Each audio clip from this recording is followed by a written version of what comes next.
Prezident qizi Saida Mirziyoyeva haqida shoshilinch tezkor muhim xabar. Assalomu alaykum. Tezkor hamda muhim yangiliklarni o'tkazib yubormaslik uchun like hamda podpisatsiya tugmachasini bosib qoldirishni unutmang. Bilimli qiz nafaqat o'z hayotini, balki oilasini, atrofidagi muhitni va butun mamlakat kelajagini o'zgartirishga qodir. Bu haqida O'zbekiston Prezidenti administratsiyasi rahbari Saida Mirziyoyeva o'zining Telegram kanalida yozdi.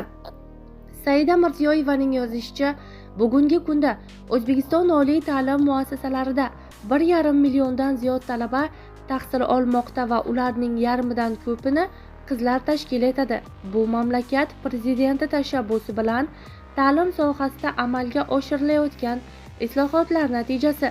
Qiz farzandining ilm olishiga ishongan minglab oilalar, o'zi qiziqqan kasbni tanlayotgan minglab qizlar.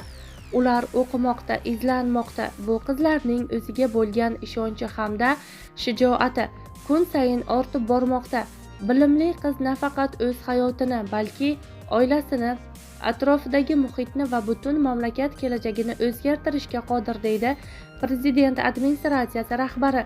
Shuningdek, Saida Mirziyoyeva ta'lim insonga hayot yo'lini mustaqil tanlashda kuch va erkinlik baxsh etishini qayd etib, qizlarga orzulari sari dadil qadam tashlashlari uchun imkon berishga chaqirgan, deyilgan xabarda.